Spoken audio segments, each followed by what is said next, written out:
It's so interesting that I even wanted to do a podcast because I'm a very like private person and very much like mind your own business. I will fully mind mine kind of girl. But for this, I just felt like it was important to talk about it because for so many years, like I was just so tortured by my body that I'm like, if I can get to a place where I'm comfortable with it, like why not discuss it within the parameters that I control?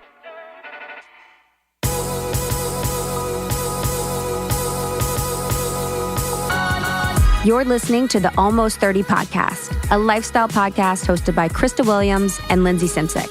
Tune in for a new episode every Tuesday to hear our honest conversations about topics like wellness, entrepreneurship, spirituality, and self-development with guests who are really smart, really inspirational, and really fucking funny. It's real, it's raw, and it's unfiltered.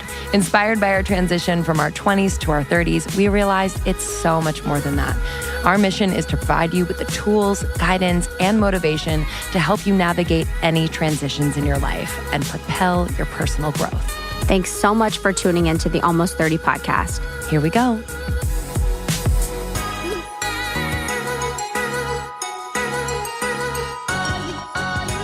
Hello. Hi. Hello, everyone. Coming to you live. Live from, I don't know, sometimes I feel like LA is just floating on its own. A zoo. I'm like, does anyone know how weird it gets here? Like what? So this morning I was like, I got to work early and I was just kind of, I take a walk sometimes before I teach just because sometimes I don't want to talk to people. And you listen to Eye of the Tiger. Yeah. Boom. Yeah. Boom, boom, boom. Yeah, man, I couldn't do that every time talking to everyone. Punch the air. Yeah. Yeah, I kind of, sometimes I avoid, but sometimes I really want to talk. But I was down by kind of like where the benches are and you like look out onto the ocean. And I was just sitting on a bench and then I was sitting and I had my eyes closed for what I wasn't necessarily meditating. I was just chilling. This woman sits next to me, but I don't open my eyes. I just like kind of feel someone next to me. And all of a sudden, like out of fucking nowhere, she goes, okay. I was like, I literally jumped out of my body. Dude, that's so LA. And it's annoying because she wanted to scare you. Of course. She wanted to scare this girl who was just like taking her moment by the ocean. And I think it's funny how my body like knew she was there and I was like subconsciously prepared for something weird to happen. So I actually, although it feels like I jumped out of my body, I just slightly turned and I just opened my eyes. And I was like, hey, are you okay? She's like, oh yeah. Oh yeah. And I was like, okay. Okay. So I look down, Law and Order mind looks down, makes sure she doesn't have knife 100%. or screwdriver. And then slide off that bench. Yeah, I was just like, all right. And I just got up as if like it was time for me to go in my own little routine. I was like, I literally dusted off my pants as if I had somewhere to go. Yep. I was like, all right. My time is done here. She's like, I'm the one with the dusty pants. There's just a lot of characters. That's for damn sure. My nervous system is always ready for it. I know. This morning I went on a walk with a good friend who I haven't seen in a while, and she went through like a pretty serious health issue. So it was so hard. Like we were just like at Runyon, like bawling our eyes out for like an hour and a half, and it was just like so interesting to be older and be like, oh, this happened and I didn't know about it. But it doesn't have anything to do with me. And I'm so thankful that you're supported by the people that are supporting you. And the people that are supporting you are the perfect people to supporting you. But it's like, as you get older, you just realize like that you can't be there for everyone. You can't be something for everyone. And like, it's just weird because it is, I felt like, but it's annoying because as humans, we always make it about ourselves. So, I'm very much like feeling for her. And it was like a time, and I was like just thinking about her husband and everything like that. But then you always kind of think too, you're like, wow, like kind of bummed I didn't know, until now. but I'm thankful I know now, but it's not about me and it's about their journey and it's not about my reaction to it or my support of it. So it's such an interesting thing because you care so much and you feel so much for them. But then again, you're also like kind of like thinking about your place in it.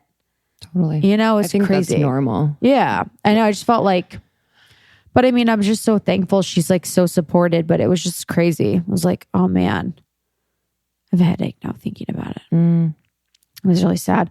But it's just weird because you get older. Well, I was just thinking too, I'm like, as you get older, we have so many people that are going through so much, you know, like in however many months, 2 months, this happened. Yeah. You know, we have other friends. Like I think of another friend in New York who goes through a lot on a regular basis. She's like growing a lot. You know, she goes through a lot. And it's like, dude, in like 2 months, like so much has happened for them. You know what I mean? And people process it so differently. So like in that case with your friend, it's like maybe they don't necessarily talk about it openly or to a lot of people. And so, yeah, I see my ego pop up a lot, like even just with, you know, immediate family when something happens and I'm not notified. Yep. And it's not a huge deal, but it's just like, then my ego's like, well, why didn't I know? Yeah. I could have done something. But like at the same time, everyone thinks about it because in their mind, they're like, well, she's doing her thing. It's not a huge deal. It's not life or death. I'll let her know later so that it doesn't disrupt her day. And then my ego's like, but no, like, you know what I mean? Like we just want to help, I guess. like had that moment, but I was like, and then I'm just like sitting there. I'm like, she was so supported by all the right people. And I'm just so thankful that I'm part of this. But there was like, I was just thinking, I'm like, I thought about myself before and I would be like, and I almost like your gut reaction is to be like, I'm so sorry. I'm so sad that I didn't know. And it's like, again, but it's not about you. You know, when people would do that, it's like, I wish I would have known. And you're like, well, it's not about you. Yeah. You know what I mean? And I like, so I made sure to like consciously never say that and never be like, I wish I would have known, even though I did. But like, it's not really my, you know, it's not about me knowing. Like, why are you more satisfied about knowing? You know what I mean? Yes. There's just, it's just like such an interesting thing, but I'm just like praying for her. But I just was reminded, like so many people are going through so many things on a day-to-day basis. It's like so hard to like know when you catch people like where they are, you know? Yeah. Especially health issues. Oh, I man. take for granted I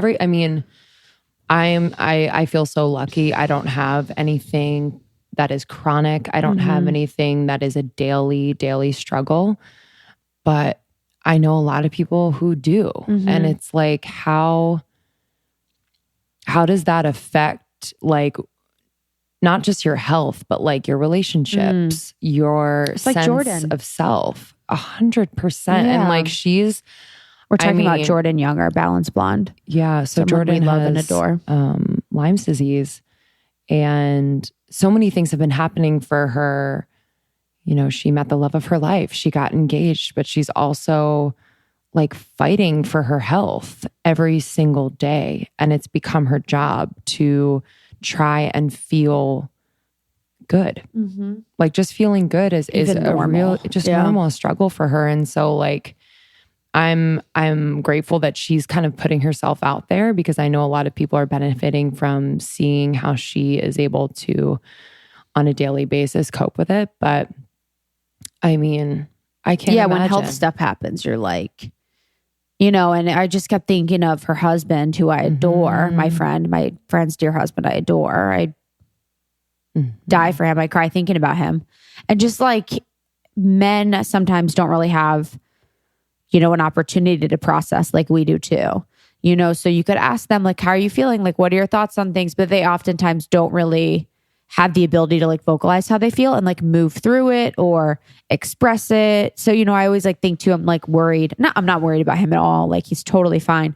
But I just think of men and I think of him in that situation too. You know, when he's seeing his wife, the person he loves the most in pain, you know, going through something, it's like, and you can't do anything about it. You know, it's just so hard. I don't think you learn that anywhere, how to kind of deal with that. Yeah, that's true. That's so hard. She's healthy now. So it was just crazy. Like when we were like walking and like, I was just like something. And it was weird too, because I haven't talked to her in like a month or two since it happened, or, it's happened within the 2 months.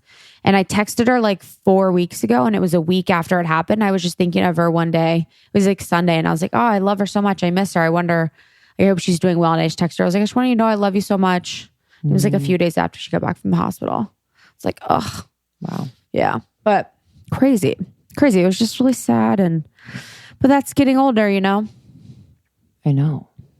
I think I thought about it yesterday. I was like, oh, wow. Like if I'm lucky enough, I'm going to be on this earth for another maybe 50, 60 years. Yeah. And it's just like so many things are going to happen. So many evolutions of myself, my health. The world. The world, relationships. I'm just like, oh, wow. Like if I think about it long enough, it really overwhelms me. I know. To think of like, I'm going to lose people. I'm going to get, you know what I mean? It's just like very... Totally.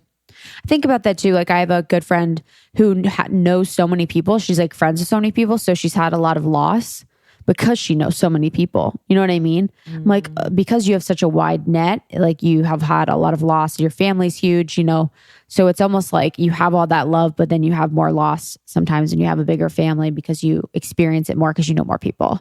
Yes. It's hard. Absolutely. Not to be a Debbie Downer.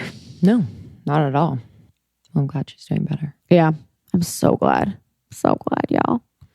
And we're just, at the house. Justin's playing Red Dead. He's gonna get so the other day mad. I like walked in and it was like his like horse, his like little guy, and Red Dead, it's like cowboy is the theme. And I was like, what are you doing? He's like, I'm braiding my horse's hair. I'm like, on Red Dead. Yeah. You can like do whatever you want. And like he was braiding his horse's hair. What the heck? The cutest thing I've ever seen in my life. Everyone else is like raping and pillaging the whole town, and Justin's braiding the horse's hair.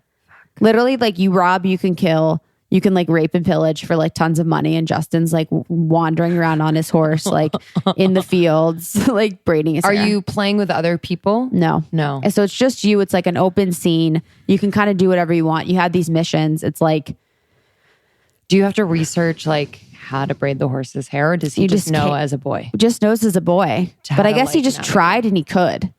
It's so weird. Isn't that the funniest thing ever? I'm like, dude, you're so funny. I just keep thinking about Justin so we both had our article shipment of furniture, and we had this wonderful team of guys put it together. And Article's like mid-century modern furniture that's pretty affordable. We're working with them, and they're the best. The best. And I just picture him, I guess he was there when your delivery got there, and he was like jamming with the guys. And he's like, oh, hey, here you go. And he like opens up, because we both have cabinets. We're so lucky that we get things sent to us. So I always like to keep it just to give to people, Same. Like on the regular, give to our listeners. And he gives them candles. Yep. So these guys who were at Lindsay's putting the furniture together from Article, and her furniture looks bomb. So that's the thing about Article, and this isn't an ad spot. It's cheap, it's mid-century modern, it's clean, and they come and put it together at your crib. Yeah, it's so like, good. That's like 99% of the selling point for me is putting the furniture together. Mm-hmm. So they put together this like gorgeous table that I'll show you guys pictures of at my house. Yeah, Justin was talking to the guys, and I don't know if one of the guys like saw one of the candles was like barbecue scent. And then or he was like, here's barbecue. Today, the guys were at Lindsay's, and they were like, I was like, have you guys seen that glass table? It's gorgeous. That's the table I got at my house. And he's like, oh, was your husband there? I'm like, yeah, like my boyfriend was there, Justin. And they're like, yeah, we remember him. He's the one that gave us the candles. Like Justin just goes into my stash and just gives them the candles. I'm like, that's so sweet. That's so cute. Like how? He knows where the stash is. He knows where the stash is. He's like, here's candles and Kopari, and here's some Four Sigmatic coffee and like all the good shit. He's like, here's some books. By the end of Halloween night, like it's all gone. Oh yeah. I know when I saw my friend this morning, I brought her like a bag of shit. I was like, here's tons of shit for you. It's the best. I know. I have so much stuff. It makes me happy. All right, everyone. Today on the podcast, we have the ladies from She's All Fat, one of our favorite pods. Yeah. They are cool. I loved hanging with them. Yeah. Sophie and April. Mm-hmm. True angels, visionaries. The podcast. Funny, smart. Yeah, so smart. So just smart. really honest and raw, and like we know that you guys will enjoy, the content that they have to share. So we wanted to bring them on and have just like an open conversation and dialogue about podcasting, about building their business, about body positivity and self-love. And, they are so educated, especially in the space of body positivity. Yes. Wow, can't speak. But so like, there's just this like chillness to them that is like, we just had a really great conversation that was, I felt kind of went beyond, just two podcast teams, like just chatting. Like I learned a lot. I really learned a lot. Yeah. And for me too, like I want to learn more about I just want to learn more about everyone in the world and like different opinions, different races, different body types, different ethnicities, different political views, different health views, different wellness views. So having people on that have had like a different experience and relationship to their body as me, but I also see parallels in between, in between our stories was like really helpful for me. And I just felt like it was so incredible. Yeah, their experiences were really interesting and we love them. We had the best time. So we know you'll love She's All Fat, Sophie and April. Enjoy this episode. Join our secret Facebook group if you haven't already. We are rounding out our tour in Vancouver on December 4th and 6th. So if you are in or around Vancouver, come and see us, almost30podcast.com/tour. You can grab your tickets there. We will be doing a fitness event with our friend Shara, and then more of a spiritual event with Brie Melanson, who was on the podcast. Yeah. And then On Our Moon, Alex from On Our Moon. So that's going to be a moon circle, great event in Vancouver. It's going to be awesome. And if you have not already, make sure to sign up for your Podcast Pro course that we're launching in January. So we are so excited to help you launch, market, brand, sell your exciting podcast and your vision and dream. Lindsay and I have learned a few things along the way the past 2 or so years. So we're happy to help you take on your journey. So to do that, to sign up, go to yourpodcastpro.com. That's YOUR, podcastpro, PRO.com. And you can sign up there. And then if you have a podcast already, or if you want to launch and you want to buy some downloadables, you can also get those there too, like a media kit, podcast pro guide. We have other templates for pitching and stuff like that. So everything you need related to podcasting, you can find at yourpodcastpro.com. We love you all. Have a great week. See you on the other side. Guys, I am so pumped. Justin couldn't believe that we are working with NutriBullet because my nickname at home is Jamba Juice. I am, much to his dismay, I am blending things up at 6 a.m. I am blending things up in the evening. I make smoothies, my teas, everything like that. So when NutriBullet said that they wanted to work with Lindsay and I could not have been more honored. Yeah, truly. It's a brand that they've been around for so long. They've evolved with kind of the trends and the needs of people who are really serious about health and wellness. I'm just obsessed with this brand. I am too. And then we've been working with them. So before I had the regular NutriBullet and I loved it, I've had it for years and years. And so I was really thankful that they sent us the balance because I have a tendency to overpack my smoothies. And I put so much in there, and a lot of times I can get all the nutrients I need and not have as much. So it's kind of been a good eye-opening thing for me to have the balance, the NutriBullet balance, and then have the app and sort of track and see how much and how many calories and fat and carbs of everything in my smoothie that I'm putting in. So I'm not being hard and fast with anything, but it does really help me understand my nutritional macros and, whatever I'm having for my breakfast so that I can kind of take that into consideration for the rest of the day. Yeah, it's so great. And it's not intimidating. I'll be honest, sometimes when brands say they've like made things more high tech, I get nervous. This is so user-friendly, not intimidating at all. It's kind of fun. It makes the smoothie making, or if you're making soups or dressings, whatever you're making, really, really fun. So they've collaborated with nutritionists dietitians, app developers, and just created this really fun experience. And you can customize it to fit your own needs, and you will just enjoy it. It's like one of those things where you're like, oh, this is actually fun. They have tons of recipes and smoothie types. Like you can be like, I want low sugar, or I'm diabetic, I'm vegan, I need high protein. So on the app, you have the ability to get all these amazing recipes tailored to whatever your diet needs are. Yeah. And so with the help of Bluetooth technology and the smart nutrition sensor, it's able to actually tell you the calories, protein, carbs, fat, and sugar intake based on the ingredient volume in the actual container of the NutriBullet balance. So it's really exciting technology, making your life easier. The more you know, I think it's just like really powerful to have that information as you nourish your body. So for our listeners, we're really, really excited. We get to offer you 25% off if you use the code ALMOST30 at checkout. So you can go to NutriBulletBalance.com and use our code ALMOST30 for 25% off. So that's NUTRI bulletbalance.com. Code is ALMOST30 for 25% off. Everyone asks us, they're like, are you taking CBD? What are your thoughts? And I actually didn't think it worked until I started to take Moellons.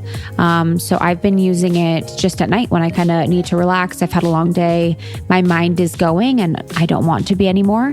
And it's really helped me to unwind and just kind of chill out. I am obsessed with the Lip from Within right now. Yeah. So not only does it have CBD and very low levels of THC, so it's like less than 0.3%, but it also has coconut oil, avocado oil, pumpkin seed oil, and hemp extract. So I am putting this, in my teas.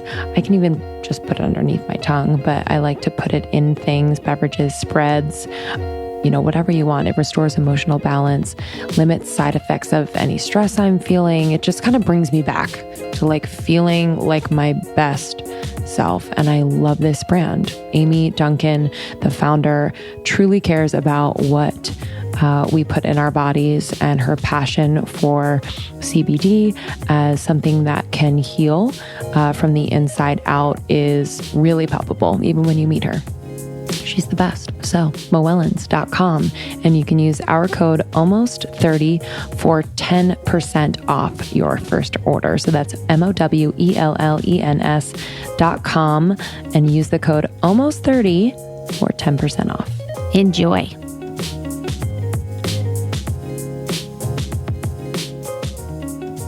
So anyways, we're so glad you guys are here. Full-blown conversation. Yeah, this has been a long time coming. Very exciting. Been fans from afar for a long time. That's so nice. And just like, it's always fun to meet fellow podcasters. Because you get it. Good you know where personalities the plugs go. too. You know where the plugs go. Yeah, you got the personality. You know what goes into it. It can be fun, but also it can be exhausting. What's exhausting about it? I think just like, because we wanted it to seem professional from the beginning, there are like a lot of elements we took on that are time consuming. Like we sell our own ads. We like have a community aspect that we manage. Like we do social media. Soph does a good job like figuring out what our brand will look like. And my brain just like doesn't work like that at all. I can't wrap my mind around it. So it's a whole business, which I don't think I fully understood going into and it. faking it till you make it with the tech stuff. Like nothing makes me feel dumber than being faced with like the sound stuff that I don't know how to do. Yeah. And even Googling it and being like, great. So I might as well have not gone to college. I have no idea. I can't even read this. It makes me feel so foolish. Edit your own? No. So we have a producer now. I was like, whoa. We got our wonderful producer. Her name's Maria. She lives on the other side of the country. And before we had her, we had a couple other producers. Like my boyfriend, like edited a few. He Shout out to Victor. Victor is like really holding it down. The real MVP. Team SAF. We've been through so much. But in the first season, for the first couple episodes, it was a lot of us being like, okay, levels and there's a scratchy noise, but when I turn my head, it sounds high. Oh my God. Like, we have no idea. It was so sad. Like, I fully went to film school. I should have some grasp. And yet, no. And then I would get so overwhelmed by it. I would just end up being on the floor like, how does it even work? Anyways, I'm talking and it's on the computer. How does it happen? I still don't totally know. I But don't get it. shout out to Maria Wertel, she really does She's a lot. incredible. I feel like that is the most complicated part of all of it. It can be the most time consuming For sure. and like emotionally draining. I feel like when Yeah. you're like trying to get out like little room noises. Yeah. Oh, God. You're like a Pause little for mouse playing and, like, 24/7. computer, Yeah. Nightmare. You guys, do you have interns or anything? We just do. started getting interns. Yeah, This I was summer like, we you had our guys first. Could have so many. We wanted to make sure, because we both had unpaid internships and like we're pretty against the whole system of like unpaid internships. Yeah, but that's it's hard, true. right? Because we just paid back all of our startup costs. So we're just now profitable. And like what we decided is like, we would have interns if they could get paid by their college. Yep. Which also still does, it's not like a perfect solution, right? Because it still only keeps the pool to people who go to colleges who do that, you know, which isn't like super open to everyone. But that's what we did for fall. We have a wonderful new intern named Kirsten, and we had a wonderful summer intern named Lynn, and she's kind of still hovering around. Yes. She's the best. She's changed a lot for us. It's just been helpful to have more people on the team because for a while it was just me and Soph, then just me and Soph and our like other producers, then just me and Soph and our main producer trying to do this big thing. And so now it's nice to have interns and be like, can you handle this little thing I really don't have time to think about? And they're like, yes. And I'm like, this is amazing. It changes everything. I love You feel it. guilty. 'Cause Like then you have like more space to be creative, to absolutely. think about the show, the content. Doing the content part is honestly like the smallest amount of time, which is wild because it's the stuff we want to spend the most time on. Yes. That's one of our biggest like non-specific goals, is just to be able to push more of that work off onto other people so we can spend more time focusing on the like creative content of the show. Excuse me, listeners. We're just going to talk about because this is like I'm literally like nodding so hard. Yeah, the inside baseball of podcast. Ask me about Lipson. Like we're out here.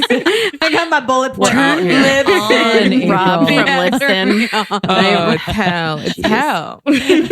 we were kicked off iTunes the other week. What happened? Wait, that's a nightmare. Isn't that a fucking nightmare? I didn't know that could happen. Everyone just pooped their pants a little bit. I know. Because it is actually. I was just What like, how many happened? downloads did we lose? In No, that That is time? horrible. Oh yeah, but then it was I'll say in a second. But apparently, and our producers didn't know, our editors, producers didn't know, the like subtitle of the podcast has to be a certain amount of keywords, and if you go over that amount, they just kicked you off. Oh, Maria texted us something about this, and I just was like, Changed. uh-huh, I don't nice. understand the it. policy I'm like, changed. Whoa. And so I was like, Because we had every Cody. keyword under the fucking I sun. see. Okay. Oh my God. Yeah, I don't know about blue this. eyes. Oh my California. We literally had it Wow. was 8 pages long. Matcha. Oh my goodness. You Gotta want get the that blue eyes SEO. crowd. We had to get that SEO. You gotta get it. And we went a little too hard. That's And so they were funny. like, you're done. I do think Wow. Maria texted us something about Yeah. that changing, Yes, and we be both were on just alert. like, nice, good job. I'm like, no well, idea what you you're know talking it. about. Totally. Have no clue. Couldn't tell you. iTunes doesn't give a fuck. No. They have, Whoa. it's like no mercy. They're like pink, and they just like flick you off. I think because Whoa. they don't make money from it right now. You know what I mean? Yeah. It's like they Maybe. host us, they host all this data and information, and that's why they can only have a certain amount of your podcasts on there. You can't listen to every single one if you go to the iTunes library, because they're just free hosting all this data, and they're not right now making any money from it. So it's like that's why the analytics are all whack, Yeah. and like there's not a portal for analytics, and you can't see. The one thing I'm so grateful for, and I think about this maybe once a week, is the fact, like, you know, with Instagram, it's like Krista Williams, however many followers. I love that iTunes isn't like almost 30 podcast, this many downloads. Oh yeah. Do you know what I mean? At the Yeah. top, like on YouTube or Yes. something. Like that That's makes me very true. so happy that like it's stressful. not like they still have the rankings, but Yep. you don't really know what's Yeah. up with No. that. Mhm. You don't At have all. any idea why rankings are where they are. Exactly. Yeah, who knows? no idea. No Who knows? idea. The only thing you can really look at is reviews. To Yeah. see how many, because like, you know, My Favorite Murder has like 50,000 or something. 50,000. So you could be like, okay, you know that They're is popular. a lot. Yeah, like- but also some people like listen to a podcast and never review. So you really don't know. You don't I know. know. But keep the mystery to myself. Love it. Mhm. Honestly. Wow. So what made you guys start the podcast? Like, how did you guys? I know actually people ask us this all the time, and it's I know. kind They're of like who my starts hell. the script? Wow, Yeah, that's who so starts funny. the We like script? look at each other like, who began? That is true. And then it's like, how long are you going to tell this one? Yeah. And then I'll be like, Yeah. Yeah, it's almost like it's whoever like leans back doesn't tell. Okay. All right. So for the listeners at home, I leaned very far back. Yeah, they basically like fell out of their chairs. I want to hear. They I went like your home. version. So if it's It's the short same and as sweet. fucking yours. No, yours is short and sweet. But like the listeners want to know. Okay, April and I met on a writing app that failed, made by BJ Novak. Writing. which sounds fake, Oh, but it's real. writing. Yes. I So love it was BJ called Novak. cool. it was called the List app, and it was like you would go on and write lists, and it was a place where it was like one of those internet places where for some reason there was this really cool community and not enough people had found it to make it garbage yet. And so people would go on and they would write lists about like the list would be called like 10 things my mom said to me this Christmas, or like the 5 best ways to like make this dish from my homeland or something. And it was like storytelling through lists kind of. And then people would just write things that were like, here's what happened to me last night. Are you guys ready? Or whatever. Yeah, you like know? kind of like short form, but like very creative. You could do a bunch of different stuff with it. And there's a lot of people who were just like interested in reading each other's work, and it was fun. And it was for like a second in like It was very 2014. short. Yeah. Like for a So moment. we were both on there, and we like both of us have kind of like lifelong friends from it now, which is weird. It was like literally like the internet in like the late 90s, you know, like back in the day. And then April posted on there like, oh, I just got a job in LA. I'm moving to LA. And I was like, great, we're going to be friends. And she was like, I'm not sure yet. And then she moved to LA, and then we started hanging out. And then we were both like really into body positivity. And then April was like, listen, we're both trying to like find more ways to do creative output. Do you want to do a podcast together? And I was like, okay, you seem like you get stuff done. I need that. Yeah. Do it. Totally. So You're then like, you post regularly on Instagram. exactly. It seems like this would be great. And yeah, we both just jumped in. Like I remember we had the idea May 25th, and the next day we just like started hardcore and like have been going Made ever a Google since. Drive. Yeah, we made a Dude. Google Drive. We just like really excited to build something that was ours, and here we are. Yeah. Yeah. Did you know it was going to be She's All Fat, the name? One of my best friend Lindsay like came up with the name. We were like, The name is workshop so this. money. Like It's Lindsay good. is great. I knew I wanted it to be a pun, Mhm. but I just was struggling with it for so long. And that was like one of the Mm. first things she said. And I remember Yeah. having to like mull for a few days, and then it was just like, That it one's is. right. She's all fat. Yeah. And she's all fat. It's good I because love it's it. like, it's honestly kind of hard as a title sometimes, because some people you say it and you're like, oh my God, that's amazing. And then some people you can see, like I can be in spaces where I'm uncomfortable saying the name because I don't want to Totally. have to explain. Like, actually, I don't hate myself, so it's fine. Yeah. They're like, oh, you Totally. want to be called? Oh, that's Yeah. okay. Interesting. Like, Yes. that was my mom's reaction. She was like, so you're going to call yourself fat in public? Got it. Yeah. Cool. I was like, Mom, it's okay now. She's Yeah. like, I roll. Forever I roll. But like, you know, Yeah. get to the point. Mom vibes. Yeah, mom vibes. She's not into it. Totally. But here we are. My mom does the.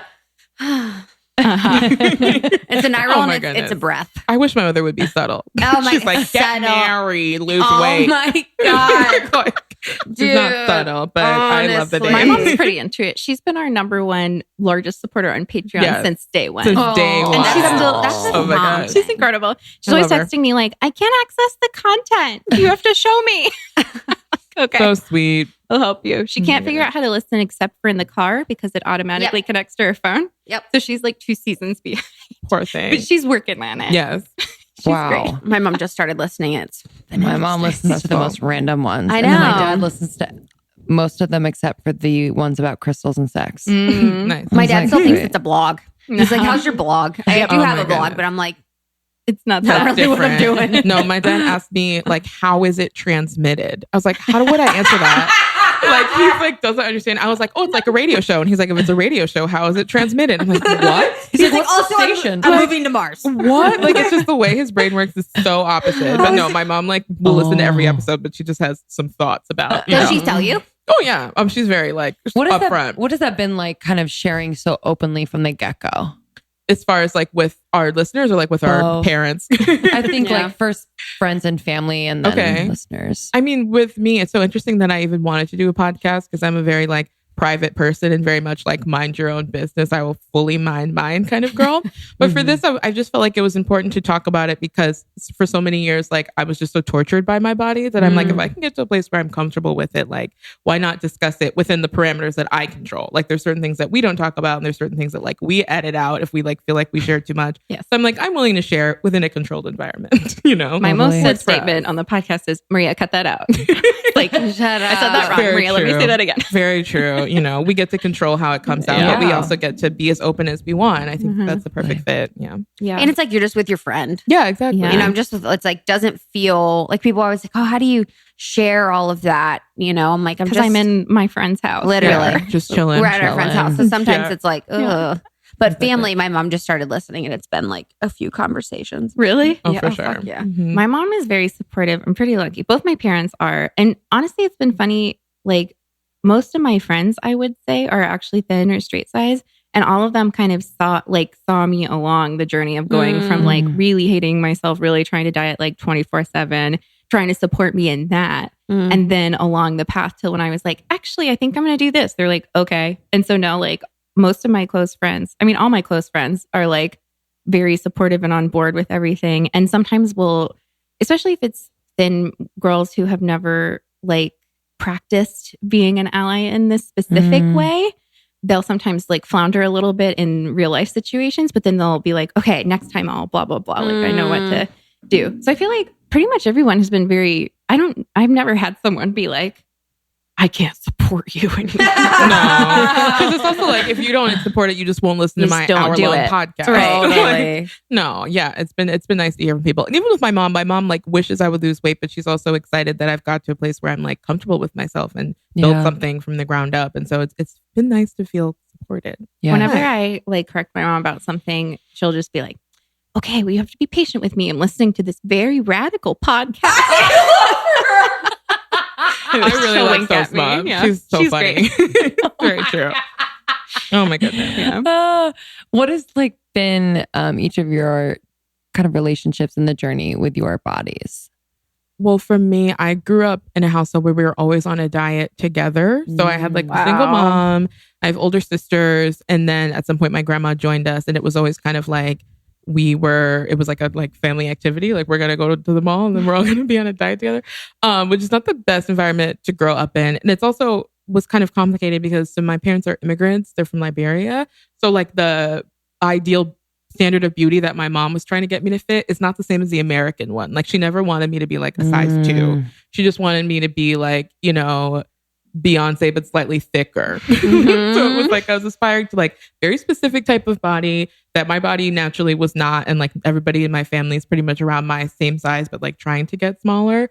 So it was just complicated. And it from my mom, it was like never from a place of trying to harm me. It was always from a place of like, she wanted me to like get married so that I could live a better life than she did. To like somebody rich, like that was literally just it. And that was like why she came to this country, is because she wanted me to have a better life. And she feels like part of that would be able to like be able to marry up and have a different life. Yeah. So to me, she's just like, well, how are you going to marry up if you're not hot? And I'm like, oh, well, I mean, good point. Mom, but just bring in the literally. I'm like fair, but like, it's not going to work out. So You're for like, me, Mom, we're in the digital age. she's like, I don't compare. I'm like, okay. So, yeah, I was pretty much just doing that, like trying to diet until I got to college. And it was like a combination of not having time to be on a diet because I was so busy, and also just like getting frustrated. I was like, I've tried everything. We were on Atkins when I was 5. Like I've been on every diet and it never worked ever. Like I genuinely gave it a good college try. And I was like, what if I just didn't? What if I didn't? And I also was getting into like feminism at the time. And I was like a sociology double major for a while. And so I got to like learn about Especially body at positivity. Northwestern. Yeah. So I got to think about it like in a critical, like academic sense. And then it just kind of like made sense to me. I was like, oh, this is fucking patriarchy. Like, oh, this is just like another tool being used to get me to spend my time on this instead of spending my time on the other like radical things that I could be spending my time on. So to me, that was really liberating, but it was also like such a privilege to go somewhere away from my environment where I just kind of got to like think for 4 years. And then I came out different, you know? Wow. So that was the beginning of the journey for me. Yeah. You know what's interesting with the parents thing too is I've been thinking about that, like how a lot of parents, you know, they want better for their kids so much that they will put themselves in pain and they will make themselves struggle and they will make themselves happy, but they don't end up doing better for their kids because the kids see them being in pain and they see them being unhappy. And if they realize that they are doing that for them, then they're the reason for their pain. Yeah. So it's like a very interesting thing that is often, has very good intentions for you to want to work all day and all night for your kids, or, be on a diet for your kids, or have a lot of money for your kids. But it's like, if you're doing it in pain, then the kids associate them doing that with them, like it's for them.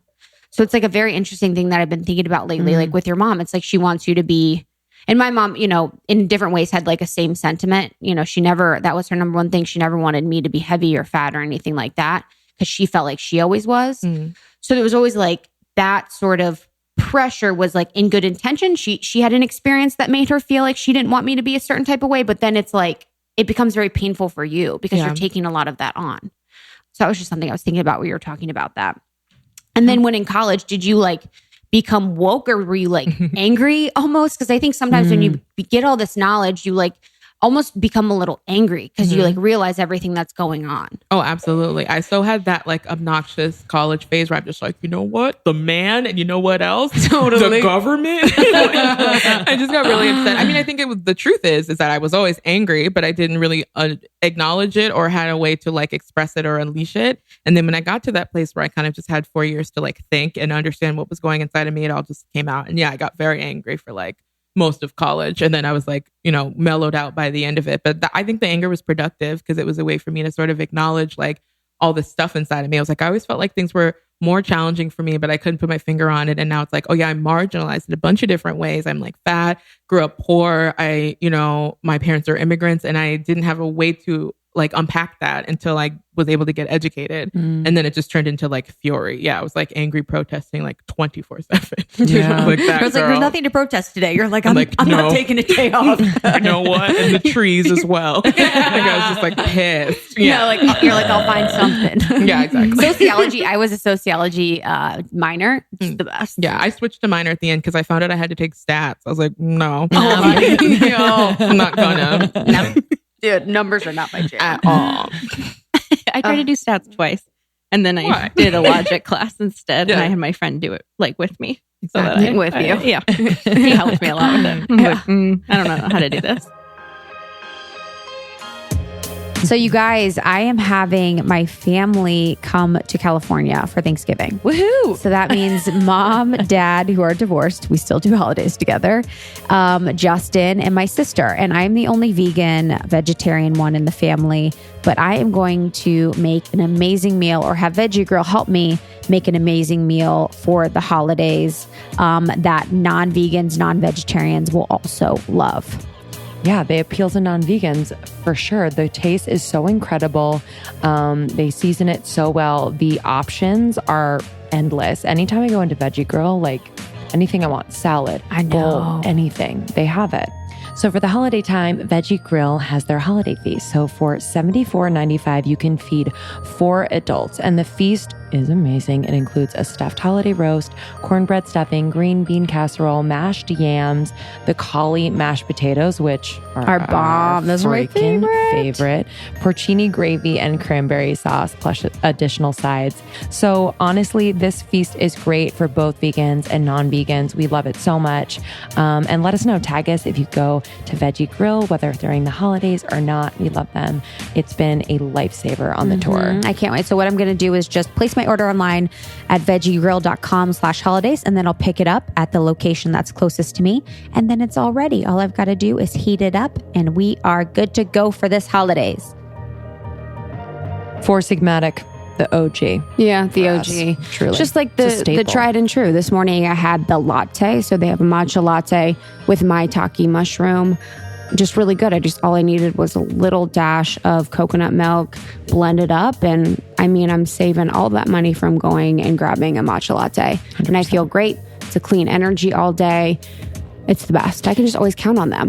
Completely. And yeah, that's the thing. You can count on them. You trust them. We spoke to Tara recently. That episode is coming out in November. But and it's past November, you can look back too. But he was relentless, like just in trying to find the ingredients that he trusts, that are ethically sourced, that are clean.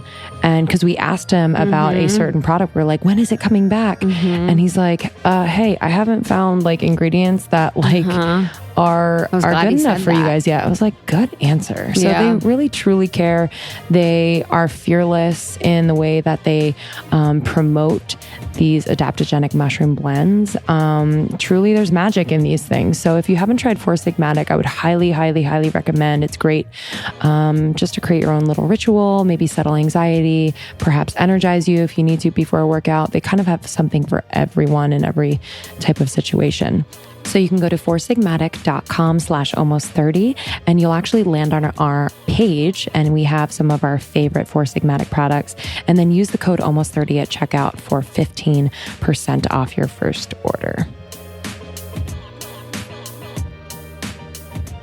I wanted to ask you about your experience with dieting too. Like, was it a way that you guys would all, like your family would come together? You know, because it was your sisters and your mom and your grandmother at the house. Like your association with dieting and your body, like, was it it's kind of a negative control thing, and it's something that's like pressed on you, and it's othering your body and probably making you feel like, you know, I have to change. But did you almost see it in a way that it was like camaraderie with your sisters and stuff? Oh, like, absolutely. We would bond because it's like a collective effort thing. Like it's the same as families who like run marathons together. It was the kind of same mindset where it's like, we're going to achieve something, and we would have little goals for each other. Like when we lose this amount of weight as a family, we're going to do this or whatever.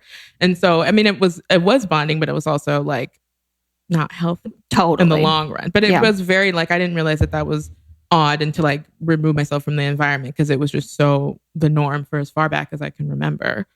But yeah, there's definitely a bonding element to it, just because it's like, first of all, we all live in the same society. So we all are under the same pressure. We're all like a household of women, and we're all doing the same thing. So it's like, yeah, let's, go on a walk nobody wants to go on tonight. Let's pop in that lean cuisine. Oh my God. Wow. Lean cuisine. I mean, there's so much. Right? 100. Wow. There's so much. A billion lean cuisines. What about you, Soph?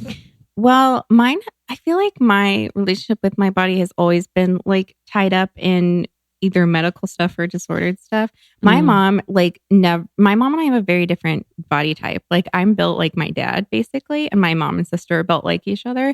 And so like my mom just didn't, like, she took me to the doctor, or we found a sheet in my like medical files when I was going through them a couple months ago, where it was like I was 5 and we went to the doctor, and the doctor wrote on it, too fat, less cake at 5. And my mom was like, oh yeah, I remember this. Like, and keep in mind, my mom, because I was her oldest child, she wanted to do, it's your oldest child, like the story is often you want to do everything perfectly. So like I hadn't even eaten chocolate until I was like 3.5. Like she didn't let me watch Disney movies until I was like went to pre-K and then came home pissed that she hadn't let me see an Ariel, So like, it's not like she was being, not conscientious about what I was eating. And just ever since then, it was like I was always at the top of the like doctor's weight charts. And then I was on diet since I was like 8. And she was always doing it because like she'd be like, okay, the doctor says we should do this, so I guess let's do this. But in retrospect, it's like the doctors recommended like Jenny Craig and other like meal replacement things that are like not healthy in themselves. Processed. Like dieting aside, not healthy foods, Yeah. And then I also like had some kind of, I had like emotional eating and disordered eating stuff going on in like my teenage years. And then my weight just like bounced up and then back down. I was like constantly trying to be thin, and my mom's weight never really fluctuated that much. And so it made me, and she was like never super pressury about anything. She just like wanted me to be healthy, like wanted me to listen to what the doctor was saying or whatever. And it was what it ended up doing is making me feel like there was something wrong with me because my body wasn't reacting in the way I thought it was supposed to things, where I would fight and fight and fight and fight to get my weight down. And then if I ate one extra thing, it would like immediately, I would like gain 5 pounds or something. Like I've maybe gained and lost a total of like 400 pounds over my life. Like over, like lose 50 pounds, gain 60 pounds, lose 60 pounds, gain 70 pounds, like over and over and over and over. And then in college, I did a bunch of other things that were kind of dangerous to try to lose weight, that were like encouraged by like the people around me, because being thin was seen as the ultimate health, even though it's not it's not a good marker of health. Weight is not a good marker of health. So for example, I went to college in the Bay Area. I went into San Francisco twice for a period of 6 months and got pregnancy hormones injected and ate 400 calories a day. That lost a lot of weight. And that was at a med spa. And people were like, oh my God, you look great. Meanwhile, like I go off of it and immediately like gain a bunch of weight. Of course. Because how could you sustain that? That's not hormone. You have to eat more food. It's like HCG something. It was like a whole thing. And I even remember going into the office and the lady at the front being like, this is my 3rd time on the diet. This time I'm going to do it. And I was in my head, I was like still in the spot where I was like, I'll do it better than her. Totally. My reaction wasn't like, wait, this is bullshit. It was like, she's not trying hard enough. Totally. You know? And then senior year, I like had some stuff happen. And then I had like an intense bout of depression. And I went on antidepressants for the first time in my life. And I was very depressed. And I gained like 60 pounds in 3 months from the medication and from being depressed. Wow. And I was like, I went back to the doctor. I was like, what's happening? They were like, medication doesn't do this. Medication always does that, by the way. Like it does do that. But I just kind of decided like, if I focus on this right now, if I allow myself to be disordered about this in the way I have in the past, if I make this my primary focus right now, I'm going to die. Like I can't do this right now. I have to focus on getting out of bed, like trying to exercise to get literal endorphins. I have to go to class so I graduate. I cannot focus on this right now. And just by putting it out of my head, like it was the first time in my whole life that I managed to go days without thinking every other second about my body and hiding my body. What was I going to eat for dinner that night? How few calories could I get away with that night? How could I make sure I exercise the next day? How could I try to, how can I prove to everyone around me that I'm eating in a way that'll make me lose weight? How can I show I'm being good? And because I told myself, you can't think about this right now, you have to survive. It was like wild at the end of 2 months, like when I was coming out of the depression after like a year later and being like, wow, like it was actually, I didn't have to think, like I was still fine not thinking about it. It was like such a realization just of like, oh, my life didn't get worse when I stopped thinking about it. Like my life got better and maybe I don't have to think about this all the time. And like maybe I can actually focus on my health, which is different from focusing on my weight. And maybe I can not spend every moment deciding if I'm allowed to do something because of my body or deciding if I'm good enough to do something because if I've eaten the right, amount of things. And that was really the start of when I started looking into stuff was when I like literally had a crisis that like forced me to stop thinking about it. And then I was like, wait, how far could I go with this? Could I feel good about myself? Yeah. And then, we kind of went from there. But it literally wasn't until then that I saw a different way and I was forced into it. So I try to be like, it's hard now that I'm here in this spot and I'm like, wow, this is so much better. Like, this is unbelievably better way to live. I try to be like understanding of people who are not there yet because it took so long for me to get there and it like wasn't available and it wasn't apparent to me at the time. And like, I didn't even have huge parental pressure. I had like world pressure, self pressure, doctor pressure. And then it also like, it was realizing that perhaps there could be things going on with my body that didn't have to do with me causing myself to be fat. Therefore I'm bad or something. And it's only after I realized that I actually was able to go to the doctor and advocate for myself and get like a bunch of diagnoses of stuff that was going on with my body. And so now I'm both like happy being fat and much healthier than even when I was thin, when I was like, quote unquote thin. I've never been like thin as an adult.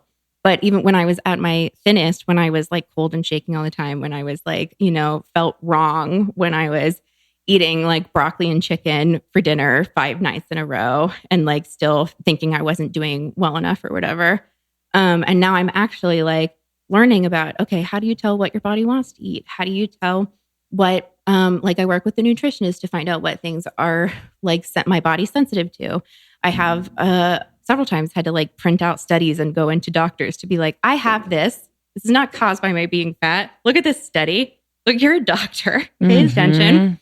And now that I've gotten more diagnoses and I've seen how with the right diagnoses and the right medication, my body feels so much better. I have more of a sense of like, I'm in control of me and I can trust me. Yeah. And I'm still like on a long journey towards that. Like stuff happens all the time that like going to the doctor can be traumatic or like trying to deal with this stuff can be traumatic. But I'm just overall like, I now trust myself a lot more to take care of myself in a way that I didn't before, when I felt like my body was something I had to just like constantly try to whip into shape that would never be under control. Yeah, that's my journey. I feel like, we grow up with a lot of different opinions and eyes on us and people telling us what to do because we're young and we're still learning and growing. And that can just like rid us of the sense that we have the power to really like be in our bodies and love our bodies for what they are and actually listen to what they have to say. Yeah. You know, because I'm sure like all of our bodies at any point in time are giving us information and messages like, no, I don't like that. Oh, I love that. Yeah. Like I love just when you like take a slow walk instead of fucking pound the pavement. Yeah. And run. You know what I mean? Exactly. Like just like listening to your body. So it's like taking back that power. And it's amazing that now you both have a platform to kind of empower other women to do that, you know, even earlier on. Yeah. Hopefully. I mean, I hope so. It can be that can be one of the main frustrating things when you see pushback about, you know, anytime anyone mostly fat women or fat non-binary people post pictures of themselves online, the comments are always like, but you're not healthy, but you're glamorizing unhealthy, but you're not healthy. It's always like, okay, number one, you cannot tell someone's health by looking at them. I'm so sorry, but you cannot. Do you know how many skinny bitches I know who are fucking doing coke all the time? And don't Like, drink not- water You know, drink water. Mhm. You cannot tell health by looking at someone. at all. Number two, health is not a moral quality. No. I get to be happy despite what you think of my health. And you don't owe it to people. People You are do like, not well, how owe health dare to you anyone. show a photo of yourself when you're not Right. healthy? I'm like, you don't need to know that. I don't owe Oh, you yeah. anything. You don't know what I've been through with my health and where I'm going. It pisses people off when you stand in something Yeah. that like if you stand in something that is by society you should be ashamed of. Yeah. It pisses people off. They get so mad Absolutely. because I'm they like- are like afraid. They're like, what if I was to stand in Exactly. something that I feel ashamed of? That is fucking scary. Right. Exactly. Or they say like, oh, my toxers. I'm like, really? You're paying for my insurance? Honey, you're not paying enough. It's very expensive. Exactly. Like, I pay for a lot of Yeah. it. You know what I mean? It's just like, and also like, I'll turn in my food diary when you turn in yours, Yeah. dude. You know? To be honest. Dude, the trolls on the internet. It's I'm awful. like, Also, and on top of that, it's not just health that, you know, is automatically equated with weight, but also people equate, because people see weight as something like, so many people still think it's just calories in, calories out. And that is simply not the case. For many people, if you have never had issues with your body, if you don't have any complications, I'm sure you can gain and lose 15 pounds through, you know, some sort of diet. A lot of people, that's not the case. Nope. You know? And your You're- bodies are so different. Have you ever gone on a diet with a guy and the guy loses 30 pounds and you lose 1? Yeah. Mhm. So For the same exact thing? Yeah. And so people equate dieting or being able to lose weight with like moral strength, moral fiber, moral character. And that's part of why it's so hard. You know, you can't have it both ways. You can't both call people fat as an insult and say like, it's fine, like love yourself, love your body. You have to commit to the idea that skinny and fat are neutral descriptors. Bodies are the way that they are. And you can't continue to use fat as a negative trait. People like to, especially on the left right now, people like to use fat as a way to describe like moral laziness or moral turpitude or like, you know, greed or something like that. Especially like people call Donald Trump fat all the time. I'm like, sure. Is that why he's bad? Is that the worst thing about him? Or like Kim Jong-un, they'll be Totally. like that fat little. I'm like, the worst thing about him is not that he's chubby. So- And also what it's that you're, he's a dictator. Like, hello? And what you're telling me then is that you think I have something in common with him. Do I? Is that what you think of me? You think that's what that says about, and then they'll be like, well, not you. I'm like, do you hear yourself? Yeah. And they're like, well, you should just accept that this is how I want to make fun of Trump, but it doesn't have anything to do with you. It's like, no, it does though. You were It throwing does. so many fat people under the bus just for like your own joke when you could Yeah. just make another joke. Totally. You know what I mean? You're asking us to sacrifice and so much. that is like cheap. Yeah, it's Yeah. just that's the funniest thing you have to say. yeah, I really feel like that. it's Especially like- like in comedy spaces, I'm like, think a little harder. Literally. It's Yeah. like Trump is like a treasure trove. Yes, true. there's so many of things. Shit to say. Truly. So Exactly. it's just kind of like a tweet joke. Yeah, Lazy. We're lazy. It's very lazy. You're like, yeah. so for you guys, like standing in, like, has this been like for you, like therapeutic to kind of talk about it with other women, kind of be a voice for other women? Or what has that felt like? You know what? That's an interesting question. I don't think anyone's ever asked us that. Yeah. Has it been Hey, therapeutic? New question. So we're here. Almost Hashtag learning. new question. Has it been therapeutic? I think it's definitely bolstered the things that I work on in therapy. Mhm. I'll say that. Like, it definitely helps me kind of live my interior values out loud, that I talk about them with April. And then those conversations that feel private, I do always forget people are listening to them. And then, Very Yes. bizarre. As I'm You sure know? you've experienced. You'll like say something in passing Oh, a year later, someone's like, and remember when you said? I was like, know. I do not. Yep, no. I don't know why you would know that. People need to know that my opinion will change next week. Exactly. Very bizarre. but I do think it has helped me face some of the fears I still have, or some of the self-judgment I still have, to just be like, yep, this is where I'm planting my feet. This is my thing. And I'm talking about it. And like, if you don't like me because of it, that is your problem. And like, I do not have to hide what I'm doing from you, you know? But it's very complicated because there are days when we like obviously have an episode all about body positivity that I don't feel like that positive about my April body. will show up and we'll be like, it's one of those days, It's right? one of those days. Like, it's not, people think that you like decide you're body positive and then you never have another negative thought. And I'm like, no, I live in the world, and like I walk down the street and people stare at me, and like sometimes that makes me feel bad. Like, just the reality, but I still have to do the show. And so I think that is like an interesting practice, and just sort of like being able to hold on to your values while not being able to apply them to yourself, which is something that I kind of have to do quite often, to be honest. But yeah, I would say that it is therapeutic, but also we are pro therapy, professional therapy. Yes. We love it. Yeah. Do you guys do therapy? Oh Yes. You do? Absolutely. Weekly or? I looking at therapists. I am like in the process of getting a new one because I got #new insurance. Hell What's yeah. up? But yeah, when I'm going, I'll go like every week or every other week. Okay. Yeah, I think it's important. And I did not grow up in like a therapy household, but that was one of those things when I like moved out here and had a real job and can afford it. I was like, you know what, girlfriend, it's time. It's time. Let's spend some time on you. Spa day. Yeah, Like, literally. take me to therapy. Let's spend some time on you. And I was very against it earlier in life just because I like didn't want to deal with my stuff. And like I think that you're not ready until you're ready. And then one day I was ready. And I got a therapist. Yeah. I would go twice a week if I could afford it. Oh yeah. Mhm. But yeah, for sure. I had a therapist when I first moved here who was very helpful with like kind of day-to-day stuff. But then when I was getting more and more into body positivity, I kind of had to like explain it to her, and she was supportive, but I really wanted someone who was like more familiar with stuff, you know? And so I really I just started with a new therapist, and I like her a lot. And so far, like, she seems very good and supportive and understanding of stuff. So it's important, especially in times like these. Gotta unpack. It's a lot. It's a lot. Completely agree. Guys, I don't know if you've been following along. We're laughing because we love furniture. But It's crazy how priorities change. dude, you don't even know. All day I think about my apartment. It brings me so much. Well, it brings So me much joy. joy So much joy. to create a space I love. So Justin and I, if you've been listening for a while, we lived in an apartment that I wasn't loving, and now we moved into an apartment that I love, and I have had the best time decorating it. And a lot of that is thanks to Article, who's our new sponsor. So I actually reached out to Article a while ago via my blog, The 100 Blog, and I started working with them through my blog. So I got the most beautiful sofa that actually pulls out into a bed for our guest room. That's in the office. It's stunning. We sit on it every day. It's like this lush velvet and has the best mattress in it. But then when we started working with them through the podcast, we were able to get a dining room table, and I'm obsessed. I love it.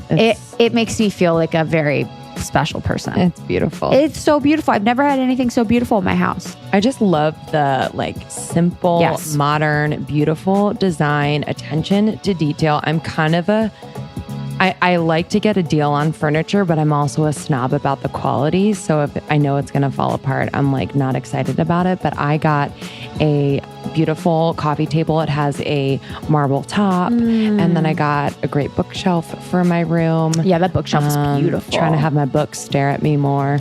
And I got 4 new chairs for my table. We need them. But the great thing about Article is that like they take out the middleman. So it's us, Article, and the manufacturer. So there's no showrooms, salespeople, no unnecessary layers that create more cost to the whole process. So we love them. It is really great quality, beautiful, and I think you're going to love it. So you can go to article.com/almost30 and you'll get $50 off a purchase of $100 or more. So article.com/almost30, $50 off a purchase of $100 or more. So Justin was working in commercial real estate in New York and quit his job to teach himself how to code. He is a mobile app developer and he taught himself to code using things like Skillshare. And he actually uses Skillshare and learned a lot of the skills he has now in his dream job and career on Skillshare. So I am a huge fan of Skillshare.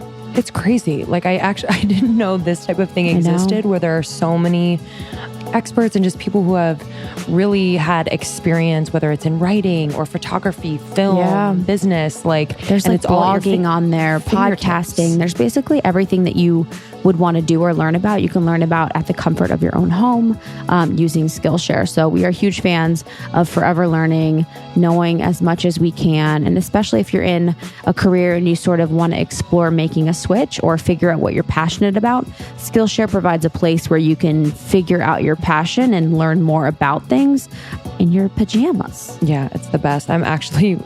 Right now, I'm deep into, it's called Powerful Storytelling Today, Strategies for Crafting Great Content. And that's taught by Soledad O'Brien, who I love. But there's just so many, like learn how to mix music with Young Guru. What? You know what I mean? Anything you want, you can find here. My name to be Young Guru. Same. But what's so great is that you can connect with peers. So you can share work and insights with the community. There's over 3 million members. And you learn by doing. So it's real-time learning. I am a visual learner, so it's nice to see someone on the screen as well. Shot really nicely. It's shot really nicely.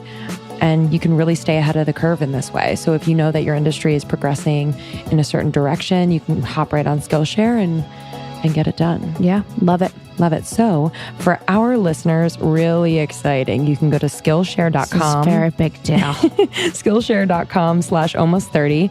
And you get 2 months of Skillshare for just 99 cents. Okay? Gonna shout it. Skillshare.com/almost30. And for 99 cents, you get 2 months of Skillshare free. 20,000 classes for 99 cents. To sign up, go to Skillshare.com/almost30.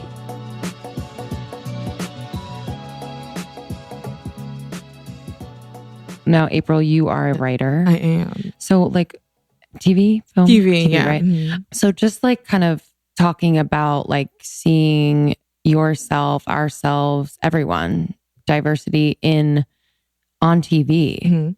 What has that experience been like as a writer? Like, have you like kind of made it a part of your mission as a writer to kind of see more of like bigger women and women of color and just across the board? Mm-hmm. I mean, I've seen it on TV a little bit, but I just am curious from your side of it. Yeah. In my like personal writing, like the scripts that I write on my own time for my own purposes, like I pretty much exclusively write about fat Black women. That's kind of like that's my expertise, if you will. And that's like where I'm really passionate about it, because I think representation is so important. But like working on other people's shows, you can see that it's not a priority. Like I think it's really interesting, because if you just watch the news, you'd be like, Hollywood is changing and getting so much more diverse and it's so much more inclusive. But when you work here, like there is so much pushback, and it literally, if you don't work with a showrunner who prioritizes and really values seeing people with different types of bodies on screen and behind the camera, then it just like doesn't happen. And there's only so much you can do from like a low level writer or assistant sort of arena. So there have been times when I've had to like fight against certain jokes, and like you can only fight so far because you only have so much control. And there have been times when I've worked with showrunners and producers who really care about it and like value my voice and want the show to be diverse, and it's just like the best experience. But I've had those less often than, you know, the former. And it's something that I'm really passionate about. And so I like continue to push and keep working. And it's really challenging and soul crushing often, as writers always say. But I would love to get to a place one day where I can make my own stuff, and like it would be incredibly diverse. But it's always just like, it's hard because people look to like Black people in the entertainment industry, or like anybody who's marginalized, for answers, when the reality is like everybody in charge is a white guy until he like his stuff gets exposed, and then he gets replaced with like a woman, and they don't care. So it's not going to change until they all get replaced. Wow. That's the answer. That's what I feel about with government right now. I'm like, I will vote, and I will have my opinion, and I feel strongly about things, but it's almost like we just need to clear it out. You know, like, Gotta just because it's like all clean the white house. men are just like voting in the white men again. So it's like we just have this like class. Chuck Grassley has literally been in office since like 78 or something like that. Oh my God. What? Dusty. Chuck Grassley, he's bad. He's bad. He's a bad. bad. I'm going to take a strong stance and say he's a bad. He's a I baddie. mean, it's just very like, it hits you hard when people, now that with all that's happening politically, they will show clips of the Anita Hill hearing again. And it's like, all those guys are still there. They're still there. They're just older. They just have gray hair and loose skin, Yeah. but it's the same guy. It's the Dude. same guy. That happened before I was born. Like, Where do you guys go Wow. for your information? Like, where do you guys go to stay educated and stay like on everything. on all the like bad culture, stuff. political, like I follow a lot of reporters on Twitter. I try to like make a balance, right? Because I don't want Twitter to be like an immediate hellscape when I open it. Very You know true. what I That's mean? very important. But I follow mostly women or non-binary people on Twitter. I follow a few men, and if I do follow them, usually they are like men of color or Black men or queer men. I follow like reporters who have specific beats that often tends to be very helpful. So like if you find people who are like, okay, I follow people who are like political reporter focusing on education justice or something. And then that tends to be a way that I learn both deeply about one thing, and then they also like retweet stuff that they just find important or whatever. I do not find it helpful to follow like CNN people. No. You know what I mean? Like the people who are doing who are like, if you're trying to report on everything, like it's overwhelming It and will you're not flood going to your hear feed with anything. just like every horrible Yeah. headline. Yeah. Like my boyfriend for a while had Maggie Haberman, who is like one of the New York Times' big like politics reporters. Her like tweets and retweets pushed to his phone because he's just like a news junkie, and it was just like ping, ping, ping, ping, ping, ping, ping. Like Yeah. he can handle too that much. kind of info, and I just like cannot.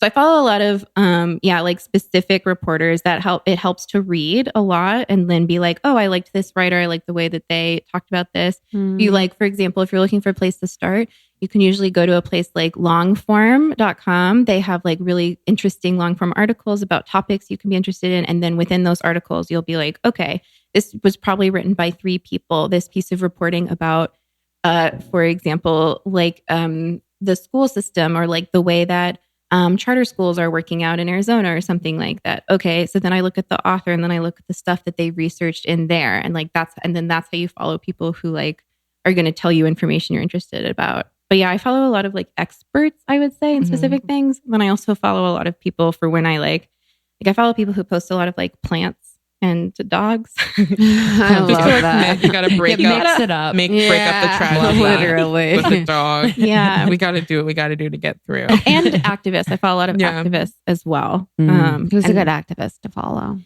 Okay, for one thing, I'll have to like look up. I can send you a list of like the exact Yeah. names. But right now, I've noticed I'm following a lot of Native and Indigenous activists on We've Twitter been hearing a lot about that who lately. have been talking. You know, I followed them for a while. I can't remember the off the top of my head, and I don't want to get it wrong.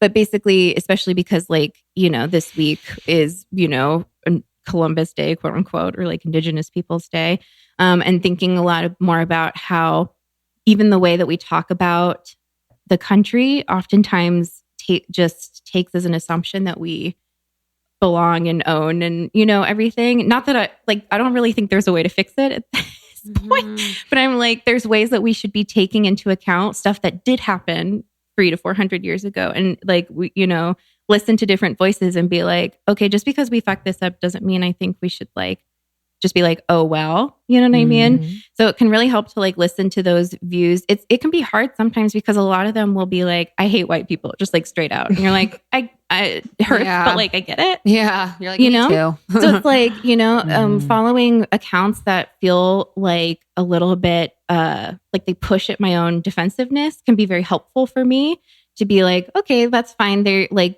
I understand why they're saying that, and let me read it, and then be like, all right, I still feel fine. I hit something. Oh, no, hit you're that. I'm good. so sorry. It's I like needed a little percussion for that. Yeah, a little emphasis. It but works. the same way that like if I tweet like I hate men, and a man's like, hey, I'm like, shut the fuck up. I don't want to hear what you know what I mean? Literally. Like I live with Exactly. a man. I like men. Leave me alone. Yes. Like let me say I hate men. You know what I mean?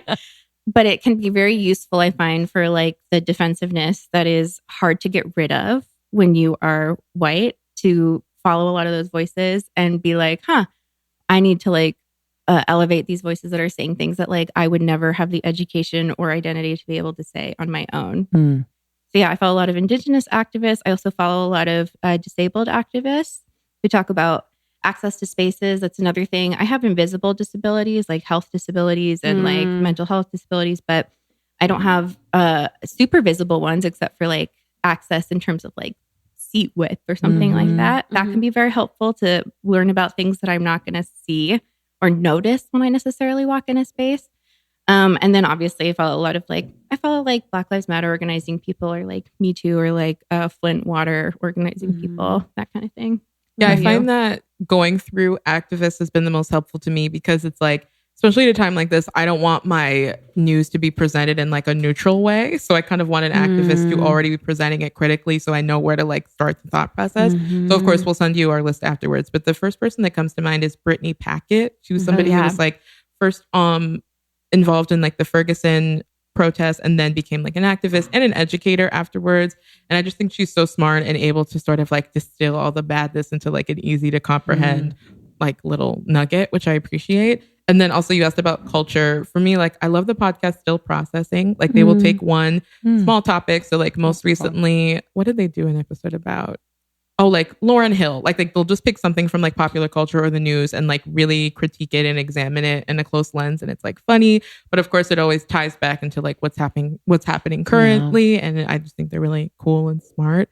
What else as far as culture? I mean, and by the way, like there's no news outlet that has not like betrayed me as far as like whether publication. Yeah, whether it's like my body positive stance or whatever, like nobody gets it right 100% of the time.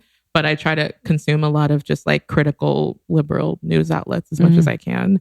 I just feel like I'm in this time, I'm currently like taking a lot of content in. Like I feel like I'm consuming a lot, almost too much, I would say. But in order to like stay informed, I'm kind of like have to be on 24/7. Yeah. Even on Instagram, there's a lot of accounts that are specific activist accounts. Like there's even accounts that are specifically made for white people to go and like learn about how to what's the right word? It's not like decolonize. Maybe like, but I don't know if you can do it to your own mind. I don't remember what the words but are I heard that they use. Phrase, but I don't know exactly. Yeah, but there's places accounts you can follow to go to be like, okay, well today think about this or like whatever. And people in the comments will be like, okay, I'm struggling with this, or like I'm struggling with that. Oh, that's so beautiful. Which is really cool, I think. And it's funny because when you start following them, then you see like how many of their accounts get reported or whatever, or like how many other images that are just like them being like, I love myself and I love my blackness. And then the next day they're like, cool, so that was taken down because someone reported it.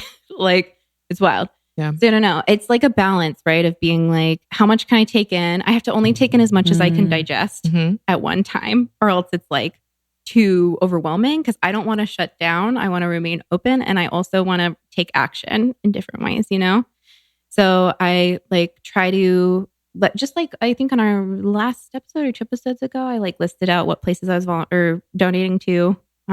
Like this month, I try to like switch that up, and I try to like support. Patreon is a great place where you can find people who are like doing really good work who don't necessarily have like institutional support.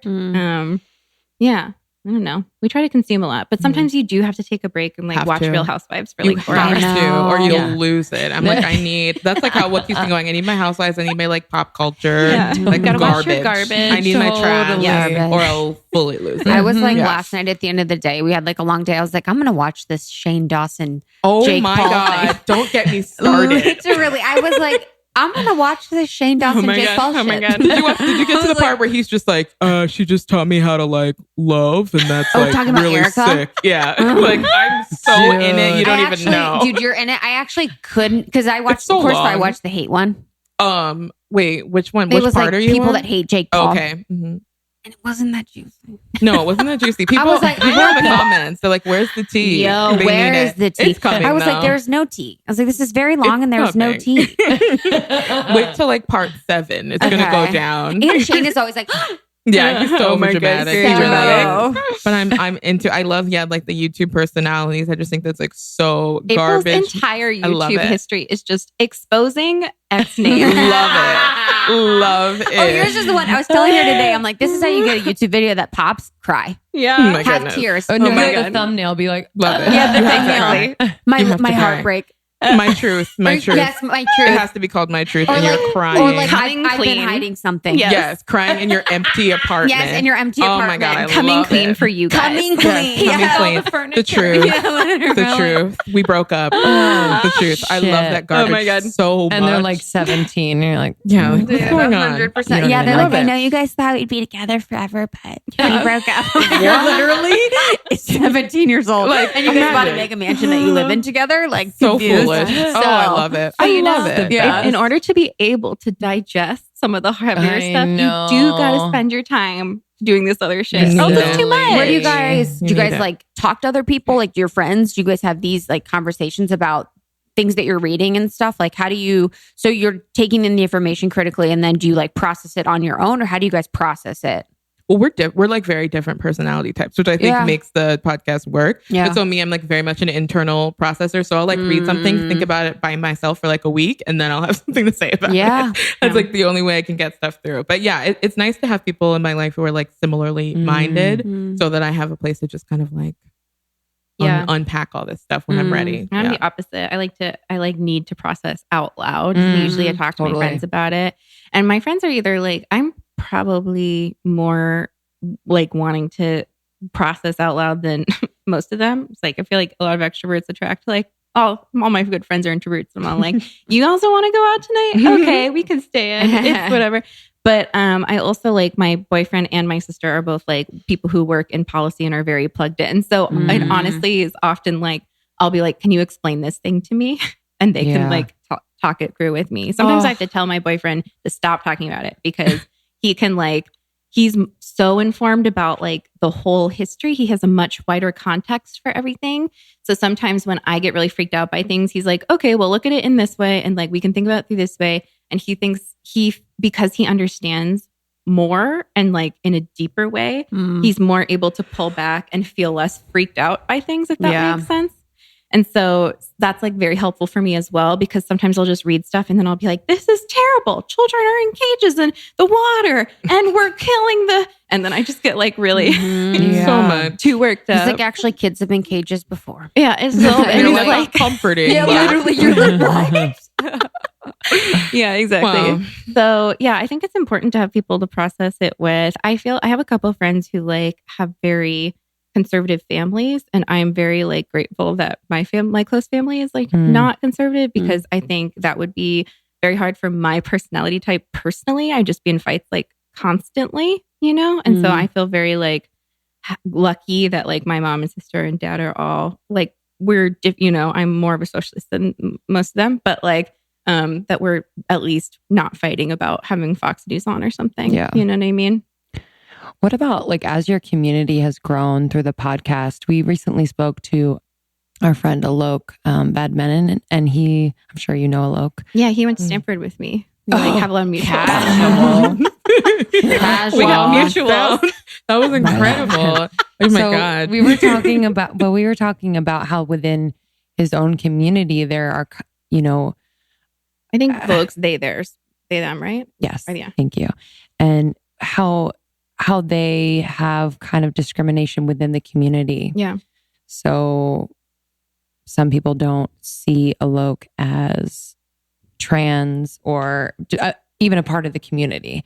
So I'm just curious, like, has that happened as you've with the podcast and created your own community, and like what the conversations have been like and the discussions around, if women are feeling a certain size and like the levels of it, I guess. I'm just curious, like what that is like. It's a very interesting question because, that does come up a lot. Something we answered recently on the podcast was we keep getting the question of who feels like they should identify as fat. Like who gets to call themselves fat? Who gets to like subscribe to which group of fat? And then the conversation turns to, okay, if there's only this type of fat woman, which is like a smaller fat, like a size 12, and they get much more attention, like they get to be on the cover of a magazine or they get, whatever, interviewed on TV. Brave. Like, or they get called brave or whatever. Like, does that detract the conversation and how does that like factor into everyone else's body? And it's definitely a complicated space to be in. I think what helps us is that we always make it clear that like, we make the podcast from our perspectives and like we're experts on our own experience, but I don't feel like I'm a body positive expert. Yeah. And I don't feel like I could speak for like the entire community because there are people who feel like very differently than I feel about certain things. So yeah, as far as the community aspect, I feel proud of the community that we've built and the different people who feel like they identify with us and are like excited to listen to every episode and feel like they like are heard and feel seen. But that's not everybody in the body positive community. We're not and I think be that's fine. in charge of anything. I don't want any more responsibilities. Thank you so much. know? I'm like somebody's like a commitment phobe. I'm like, I don't even want a boyfriend. I don't want a boyfriend. I don't want to be I don't want stands. I'm good. Like, I don't want any of that. I just want to like make my show with my friend about what I'm thinking about. And like, that's it, you know? And a lot of people appreciate that. And that's cool. And there's some people who don't relate to it and that's chill too. And you know, whatever. Yeah. That's why we want like a million more kinds of representation for like fat and body positive stuff. Yes. Because like we can't be everything to all people. We can only be us. And we can like this season, for example, we're doing a lot of like trying to showcase other people's experience. But even still then it's like, we're not going to be able to, we can't cover everything. We're just us. We need way more people, you know what I mean? To like do their own thing and be like, well, this is my thing and this is my thing. I think there's like always, I think a lot of times intra-community discussion can be very good and it can help people like push themselves further or examine their own like interior health things that are maybe still kind of toxic or whatever. And sometimes it can just be like, you know what, we're getting too much in the weeds here. We need to just like try to get more voices so that you can feel represented for your thing too. Because I can't be your thing for you. I can only be my thing for me and try to spotlight other people who are more marginalized than me. And that's all I can do. I'm still me, you know? So we do think about this a lot, but it is like, yeah, it has been interesting to see like how much people really, they'll write us and they'll be like, can you talk about this specific thing? I've never had anyone talk about stuff the way you do and blah, blah, blah. I'm like, wow, there are other fat podcasts. And I wish there were more like, I wish there were TV shows from our point of view. I wish there were more like magazine columns. I wish there was like any websites that were more mainstream that were like so people didn't feel like you have to be my everything. You know what I mean? Yeah. It can be a lot of pressure, or even like we did an episode recently about people who identify as non-binary and fat. And then we got a message that's like, okay, but can you do an episode about this specific like intersection that we don't experience at all? And I'm just like, well, no, because we don't like really experience it. We can interview people, but they also have to like be willing to be interviewed and listen to the show. You know what I mean? We only have so many resources.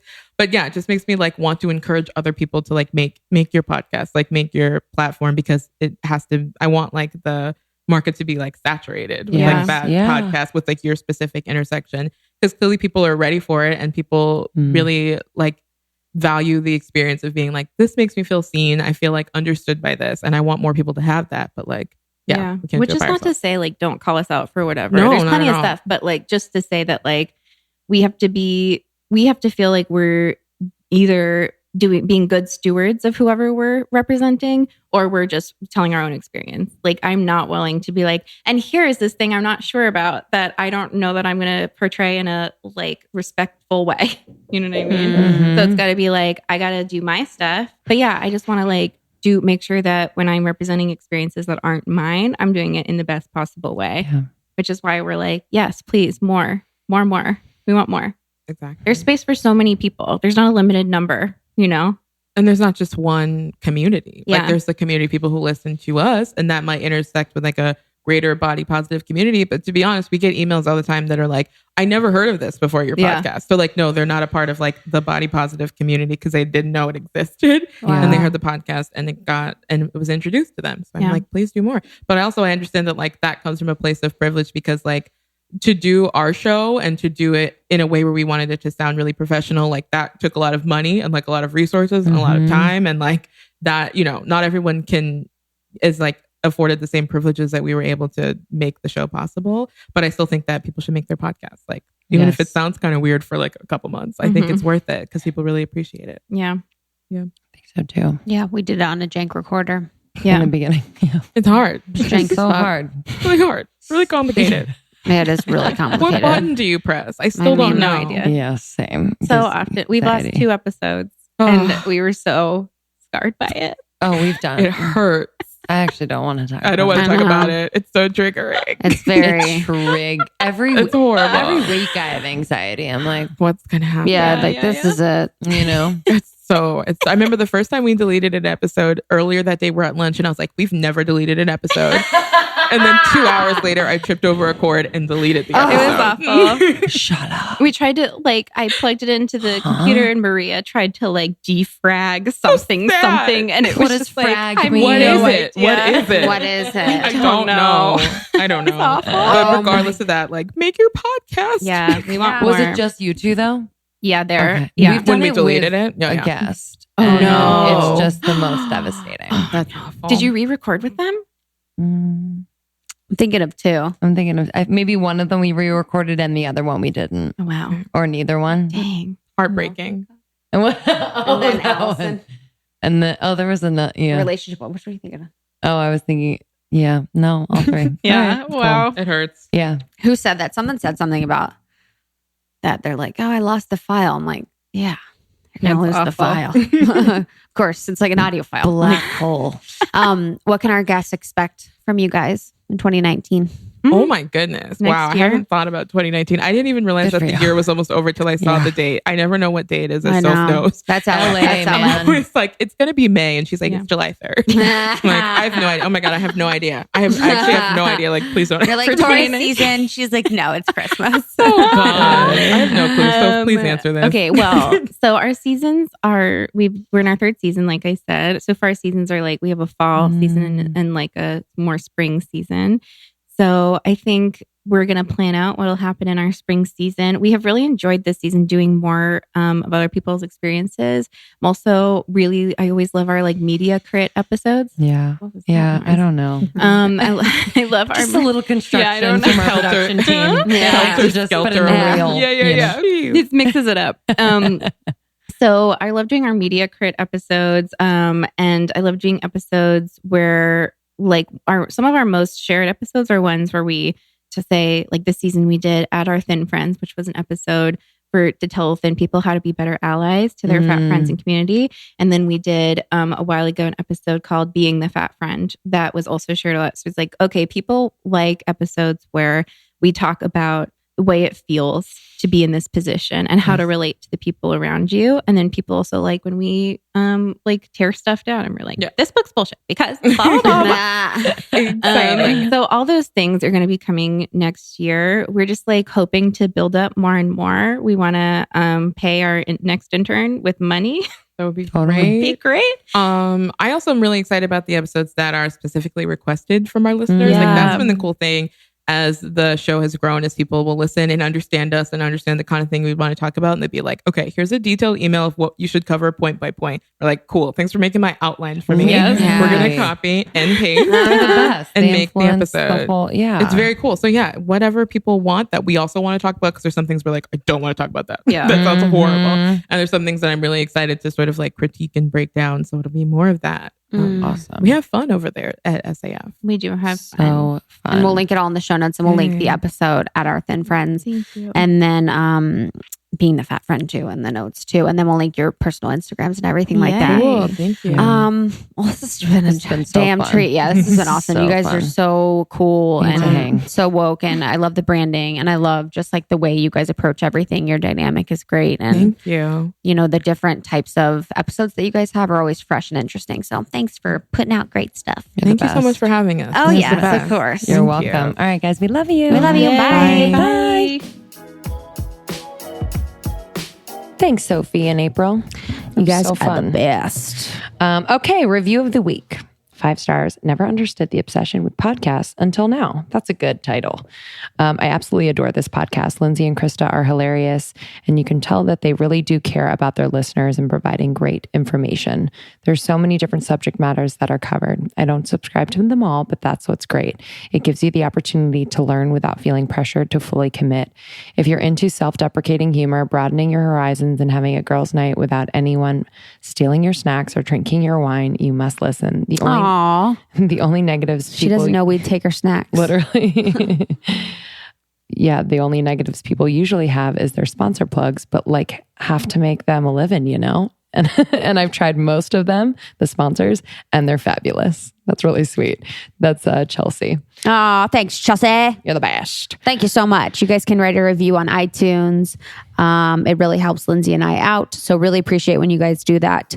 And then again, yourpodcastpro.com. Join our course launching in January. It's a 6-week course. We will get you from idea to iTunes. And we will see you in Vancouver in 2 weeks. Cannot wait. Cannot wait. See you soon. Goodbye.